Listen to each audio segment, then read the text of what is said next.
Sword talk. Today we are going to be covering the Phillipe IV sword from Deepeeka and our first impressions of it, so let's get into it. So this is actually the sword that put the massive notches into the Aislinn sword that I have. It was going edge on edge against it, and unlike the Aislinn sword, the blade edge took 0 damage. It didn't even have any nicks in it.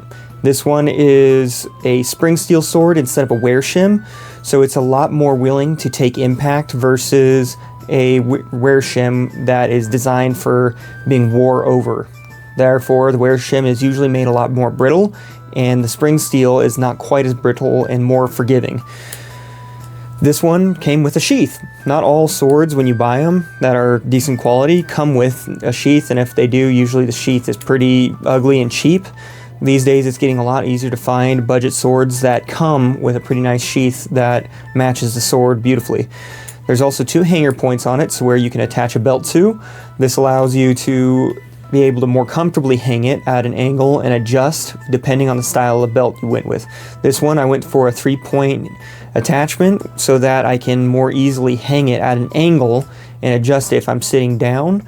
It's not likely the method in which this was originally hung, but it's what I am comfortable with, and that's what I'm going to be going for. I'm not trying to be perfectly anal and authentic about every which way this would have been hung or worn.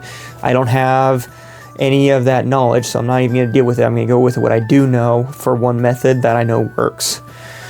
The sword belt on this one did not come with a sword. This is actually one that I made from some reins material and a reins buckle.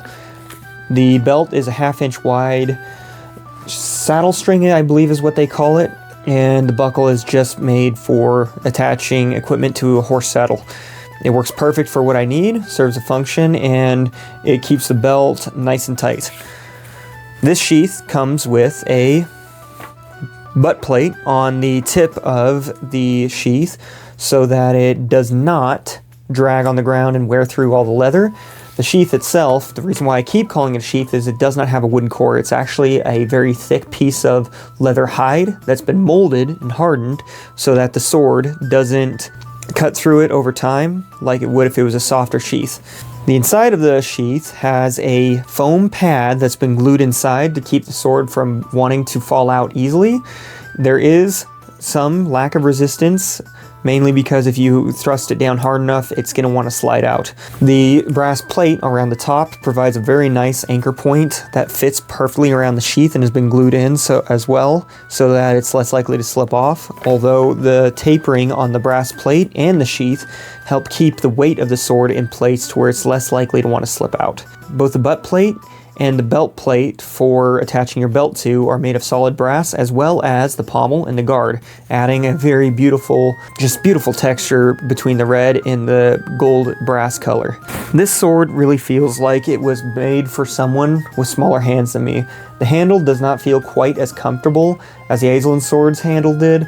It feels a little undersized for me and a little bit too big around. I have slightly larger hands, so this just does not feel that comfortable to hold. The blade itself adds a lot of nice extra meat at the end of it, to where you have definitely a nice chopper with this thing, though it's not nearly as heavy as you would think it is, especially in the blade. The balance point is roughly 3.5 to 4 inches away from the guard, and surprisingly that's like within almost perfect range, especially for something being with such a big blade.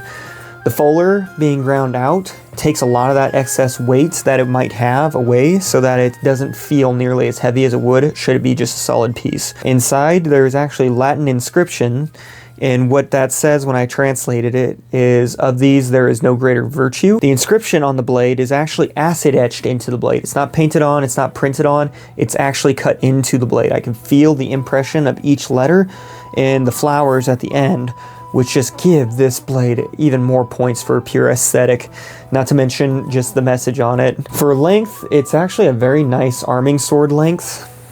It's roughly about the length of my whole arm, maybe not counting the shoulder, all the way down to the fingertip.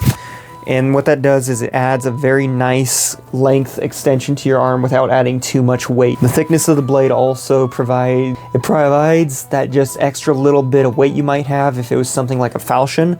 into the blade, where it's more of a cut-centric sword rather than thrust-centric like the last one. This one, if you were stabbed with it, it would leave quite the large wound in you. Overall, the sword in itself, this is probably a 10 out of 10 sword for both aesthetic and function. We already kind of have an idea of how strong the blade is. We'll know in the future how well it performs for cutting and impact tests when I'm able to properly set that up as the weather clears up.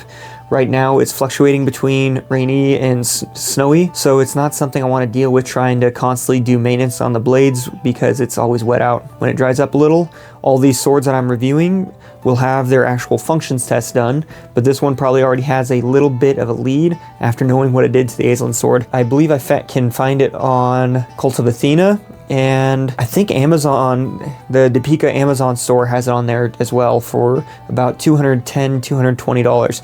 You'll see in the links down below for the price wise and whether or not you want it. None of these links are affiliated with me. I am just helping you direct you to finding where to find these swords. Out of all of them, this one just is easily the coolest looking one if you're wanting to just show off something that's got just about every type of craftsmanship style put into it, from the sheath quality, the extra pieces added onto the sheath to help keep wear down, and the inscription on the blade itself. So that's been the Phillipe IV sword review. Thank you for watching. Let me know what you think down in the comments and anything else you might want to see done with this sword in particular. Look forward to seeing you in the next one. Take care.